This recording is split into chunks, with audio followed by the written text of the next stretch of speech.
Cara untuk menemukan wujud itu kan cara-cara untuk menemukan wujud. Ya. Cara-cara bisa masuk maksudnya ya. Iya. Masuk dalam tahapan itu kalau kita mengkaji dalam winasis terdahulu, ya kan. Tidak lain dan tidak bukan. Kita harus bersih, lepas dari keegoan. Langkah pertama keegoan. Yang dinamakan poso laku, ya kan. Jadi kita nggak usah mempunyai benih-benih negatif siapapun yang masuk dalam otak kita, ya, dalam kehidupan ini yang negatif kita hilangkan. Tahapan berikutnya yaitu dengan bayar pajak dengan kosong. Nggak ada lain, nggak ada bukan, ya kan? Ya dengan puasa. Ini yang dilakukan Kang Jito seperti itu. Kang Jito tidak bisa menceritakan orang lain, ya kan? Apa yang didapat sedulur-sedulur winasis lain.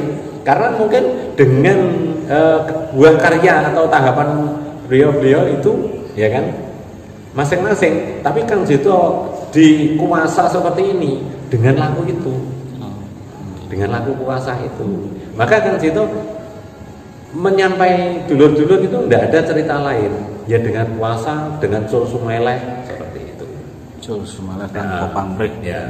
Jadi sampai tahapan wujud itulah di situ semua dijelaskan lengkap.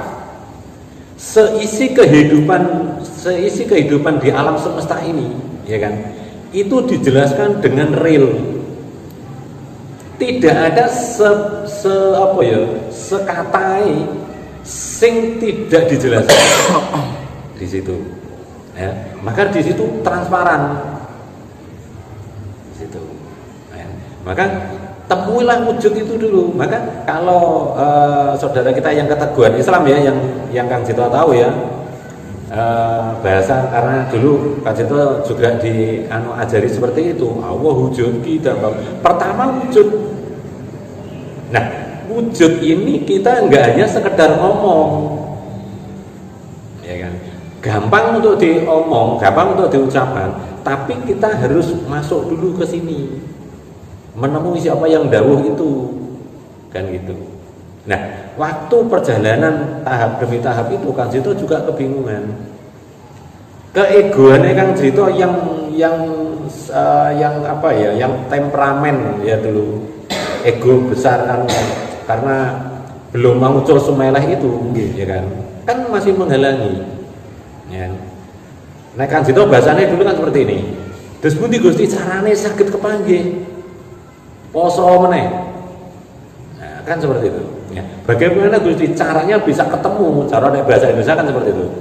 Puasa lagi, turunkan lagi, puasa lagi. Jadi nek dikatakan puasa laku, ya memang Kang Jito sudah melakukan semaksimal Kang Jito, ya, semaksimal Kang Jito untuk melakukan puasa laku. Tapi puasa wujud Kang Jito juga tidak mau kalah seperti itu. Nah, jadi nggak serta-merta terus hanya enak-enakan, enggak. Nah, dan di situ tahapan demi tahapan, ketika kita maju untuk puasa, di situ juga dites atau di prank, ya, kalau bahasa sekarang, ya, di prank, digoda, ya. Semakin digoda, di situ Kang Jito juga tanya, semakin saya puasa, godaan kok semakin datang. Apa kira-kira puasa saya ini kurang? Ya, oh berarti aku butuh menambah frekuensi untuk puasa seperti itu. Ya, maka puasa wujud inilah yang bisa Kang Jito sampaikan seperti itu. Ketika merasa masih, ibaratnya kan gini, ya. Pernah Kang Jito cerita, ya, ada suara sound system 1 kilo, ya kan, jarak 1 kilo kita mendengar itu kira-kira suaranya jernih apa gelap atau sayup kan. Kang Jito pengennya kan langsung plek gini seperti ini, jadi kita langsung terang. Itu yang pengennya Kang Jito duluan, menerima dawuh itu hanya sayup-sayup seret hilang. Apa yang menjadi seperti ini, kan seperti itu, ya. Akhirnya terus makanya dewa puasa lagi sampai Nah, disitulah akhirnya terang benderang, suara misalkan frekuensi sound system itu berapa frame atau berapa koneksi ya, di situ seperti ini. Nah itu yang diinginkan Kang Cito dulu seperti itu. Ternyata dawuh yang disampaikan kuasa menguasai hidup Kang Cito itu sejatinya semua nyambung. Itu. Maka wujud itu harus benar-benar kalau kita mau, ya kan? Di situ tidak ada yang dibeda-bedakan. Tidak ada yang dibeda-bedakan. Siapapun, ya siapapun di situ ada kuasanya. Tinggal nebusi, tinggal bayari. Tinggal lagu nih. Nah, tinggal lagu nih. Ya. Pak Jeki. Maka untuk nyampe seperti itu, ini pengalaman Kang Cito ya, perjalanan itu. Jadi nggak bisa wah saya dapat ini caranya hanya seperti ini ya, itu hak masing-masing ya kan. Tapi karena Kang Cito tidak boleh hanya katanya, jadi Kang Cito melakukan sesuai dengan apa yang dikuasa lewat Kang Cito ini, seperti itu. Nah, itu untuk masuk wujud ya. Kalau tentang dawuh sejati apa yang dikuasa, di situ memang dikasih tahu kalau ini nanti seperti ini nanti seperti ini nanti seperti ini nanti seperti ini. Itu semua sudah disampaikan ya. Tapi semua nunggu waktu itu. Jadi berarti tahapan-tahapan itu harus ada waktunya, harus ada jedanya gitu ya. Untuk ini seperti ini, seperti ini, seperti ini. Itu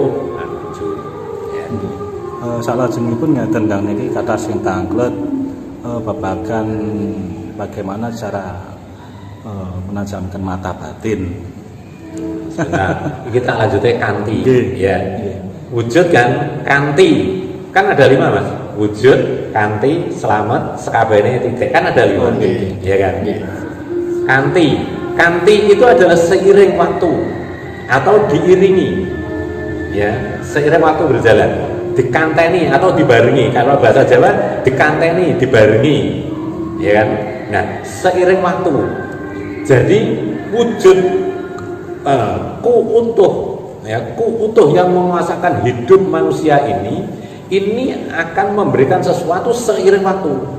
Makanya ketika Saman bicara pasti pernah dengar atau pernah dikatakan seperti ini.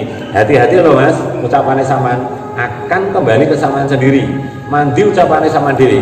Pernah ya Saman? Pernah, sering. Nah, ini mapanya di sini. Mapanya di sini. Kanti ini. Jadi kita mengucapkan 5 ini enggak hanya sekedar diucap.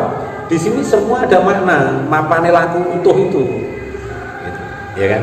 Jadi kuasa nekane uripe wujud, ya kuasa nekane uripe wujud yang diucap, ya kan? Utuh menguasakan kita untuk mengucap. Di sini dibarengi atau diiringi, ya kan? Atas kuasa. Maka kadang-kadang aku hanya ngomong biasa kok tadi, tapi kok tahu-tahu kejadian ini.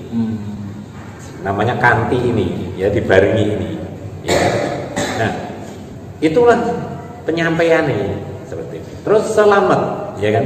Selamat itu semua yang dikatakan dalam tahapan laku wujud jiwa sempurna itu tidak lain dan tidak bukan adalah kata-kata ingin ketemu semuanya. Ya, selamat. Ya. Jadi mana selamat itu kalau kita jabarkan dalam penjiwaan, itu sekabeh, semuanya, ya semuanya. Lah itu adalah suara ini. Lah-lahan ini adalah suara. Semua suara ini kalau sudah metu, kalau sudah keluar, ya kan, itu akan mapan itu apa bahasanya ya? Apa yang Saman ucapkan itu ada tempatnya sendiri-sendiri gitu loh. Makanya Saman mengatakan sesuatu harus tahu. Ya, Saman mengatakan sesuatu harus tahu tempatnya, mapannya, seperti itu. Jangan asal ngomong. Ketika sampean ngomong dikembalikan dengan hukum tatanan tadi, banyak orang yang enggak siap. Nah, makanya kita ngomong harus paham. Gitu, ya. Terus sekabehane, ya, semuanya. Ketika pembicaraan ini sudah dikeluarkan, semuanya di situ meliputi tatanan hidup akan menjadi titian. Titian itu dinyatakan. Ya, titik itu bisa titik berhenti, ya kan? Berhenti dalam mengatakan sesuatu ketika sampean sudah tahu kebenarannya. Artinya apa? Oh, nah kan mentoknya kan di situ. Oh, titiknya kan di situ, ya kan? Padahal di sini adalah untuk menyatakan. Kan saya posisi di pertigaan. Oh ya Mas Andi, Mas Arto, tak titik ke situ. Benar apa enggak? Dibuktikan. Ibaratnya kan seperti itu. Nah, paham ya? Nah, itulah cara untuk menjadikan tahapan-tahapan itu ketemu. Maka wujud kanthi selamat sakabehane titik ini kita harus benar-benar turun, ya, kita harus benar-benar turun. Kita harus benar-benar turun supaya kita akan ketemu dengan kebenaran semua itu, ya. Maka tahapan-tahapan ini apa saja yang disampaikan di situ akan kembali ke kita sendiri, ya. Maka hati-hatilah dalam menyampaikan kata-kata apapun seperti itu. Jadi tidak hanya mengatakan wujud kanthi selamat sakabehane titik, tapi di situ untuk menjadikan rambu-rambu kita, ya, perhatian kita, karena apa yang